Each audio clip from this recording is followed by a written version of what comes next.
ઘણીવાર US FDA approved અને world FDA approved ECP treatment લીધા પછી પણ એકદમ સિવિયર હાર્ટ ફેલિયરના પેશન્ટ્સમાં આઈધર તેમની ઇનએડિક્વેટ લાઇફસ્ટાઇલ કે તમાકુનું સેવન કે ઘણા કારણોથી ઓબેસિટી, કાર્ડિયોમેટાબોલિક સિન્ડ્રોમ, બેઠાડું જીવન વગેરેથી હૃદયનું પમ્પિંગ વધતું નથી, પણ પેશન્ટના સિમ્ટમ્સમાં જબરજસ્ત ફાયદો થઈ જાય છે. નોર્મલી ECP 20-25% પેશન્ટનું પમ્પિંગ 60% કરી દેતી હોય છે. અમે લોકો 90% પેશન્ટ્સમાં જોયું છે. 55, 60, 45% જેવું થઈ જ જતું હોય છે 25%માંથી. કંઈક રેર કેસમાં નથી થતું, પણ તેનાથી ગભરાવાની જરૂર નથી. શ્વાસ પેશન્ટનો મટી ગયો હોય છે, ટોટલી પેશન્ટની એક્સરસાઇઝ કેપેસિટી વધી ગઈ હોય છે, પેશન્ટ 6 કિલોમીટર ચાલી શકે છે, પેશન્ટને દુખાવો નથી.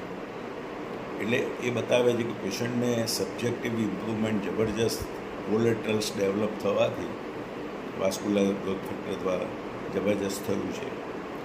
પમ્પિંગ ઘણીવાર ઘણા કેસમાં નથી વધતું because of bad habits, either tobacco, smoking અથવા કાર્ડિયોમેટાબોલિક સિન્ડ્રોમ. પણ ઇન્ટ્રિન્સિક માયોકાર્ડિયલ કોન્ટ્રાક્ટિલિટી એટલે કે હૃદયની અંદરની તાકાત વધી જતી હોય છે એટીપી જનરેશન દ્વારા. એટલે ઘણા કેસમાં ECPમાં પમ્પિંગ ન વધે તો નાસીપાસ થવાની જરૂર નથી.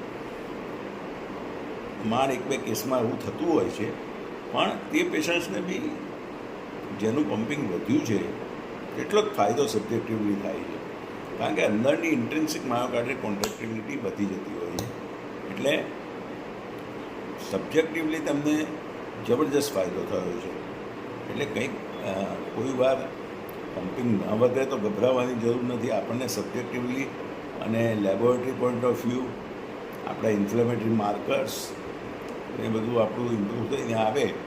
એટલે ECPમાં તમે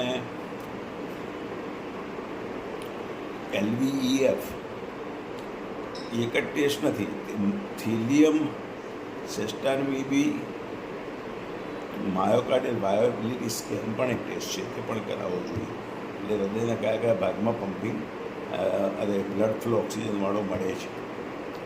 એટલે પમ્પિંગ એ તો એક ટૂલ છે મેઝર કરવાનું, કે જે નોર્મલી બધામાં વધતું જ હોય છે. ECP લીધા પછી કે જેમ કે બાયપાસ અને સ્ટેન્ટ પછી ઘટતું હોય છે, ECP લીધા પછી હૃદયનું પમ્પિંગ વધતું હોય છે. રેર કેસમાં નથી વધતું, પણ તેમની ઇન્ટ્રિન્સિક માયોકાર્ડિયલ કોન્ટ્રાક્ટિલિટી વધી જાય છે, તેથી તેમની એક્સરસાઇઝ કેપેસિટી અને સિમ્ટમ સબસાઇડ થઈ જાય છે.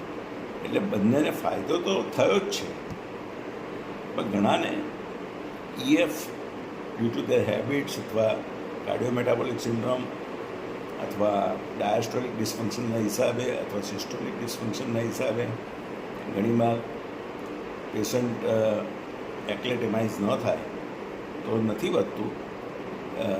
ડ્યુ ટુ પેશન્ટને જે સ્ટ્રિક્ટ ડાયટરી એડહેરન્સ આપવામાં આવે, પેશન્ટને ટોબેકો બંધ કરવાની વારે સલાહ આપવામાં આવે, છતાં ન કરે.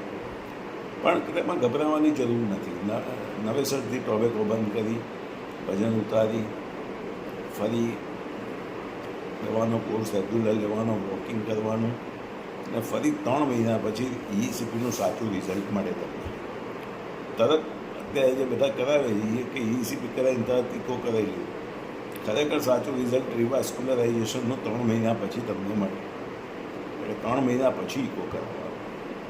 ધન્યવાદ.